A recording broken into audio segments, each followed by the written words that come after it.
Updated at 11 a.m. ET. Hurricane Harvey is on track to become the first major storm to hit the U.S. in a dozen years when it makes landfall, likely north of Corpus Christi, Texas, late today or early Saturday.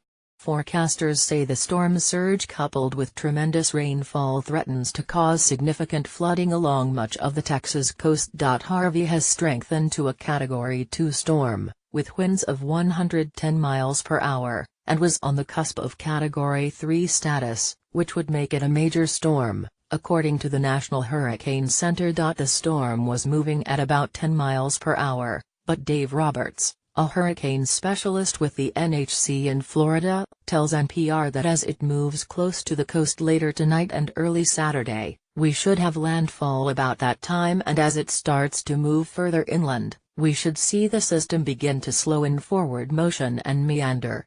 When the Harvey stalls out, as forecast, it could dump up to 3 feet of rain in some parts of Texas, coupled with up to a 12-foot storm surge. The Hurricane Center has issued a storm surge warning for a massive stretch of coastline from Port Mansfield to High Island. Member station KUT in Austin reports that coastal residents are bracing for forecasted rain totals of 10 to 20 inches east of I-35 and totals as high as 25 inches in areas south of I-10 through Tuesday. Ed Rappaport of the National Hurricane Center says Harvey poses a significant risk of life-threatening flooding. He advises residents in coastal areas to move inland. It may save your life, Rappaport says. Evacuation orders have been issued for several counties north of Corpus Christi, nearest the area where the hurricane is expected to make landfall. The cities of Portland, Rockport, Port Aransas, Aransas Pass, Ingleside, and Robstown, have also been ordered to evacuate, as well as all residents of Brazoria County who live on the Gulf side of the Intracoastal Canal, according to the Weather Channel. The Daily News reports that the west end of Galveston Island, Jamaica Beach, the Bolivar Peninsula and the city of Dickinson are under a voluntary evacuation. In an interview with ABC News Good Morning America, Federal Emergency Management Agency Administrator Brock Long expressed fear that people may not be taking this storm seriously. That window to evacuate is coming to a close, Long said. White House Press Secretary Sarah Huckabee Sanders, fielding questions Thursday about federal preparations for Hurricane Harvey, said President Trump was keeping a very watchful eye on developments. She said that Acting Secretary Homeland Security Elaine Duke was watching this closely.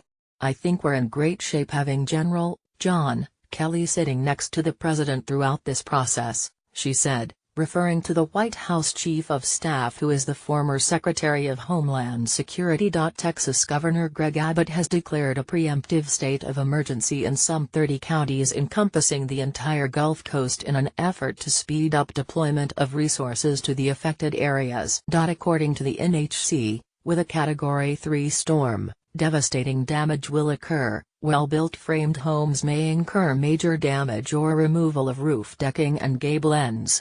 Many trees will be snapped or uprooted, blocking numerous roads. Electricity and water will be unavailable for several days to weeks after the storm passes. Harvey rapidly moved up the Saffir-Simpson scale beginning Thursday, strengthening from a tropical depression to a Category 1 hurricane. By early Friday, its winds had reached 110 miles per hour, placing it at the top end of Category 2 status.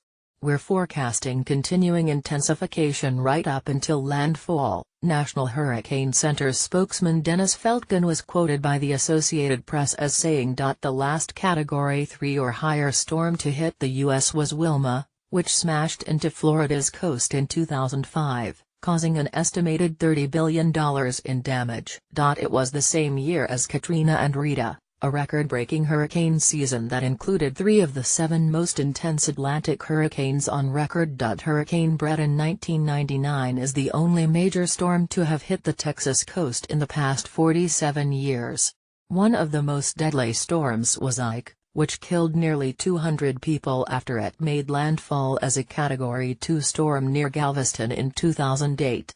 Ike also ranks as the third costliest Atlantic hurricane on record, after Katrina and Sandy.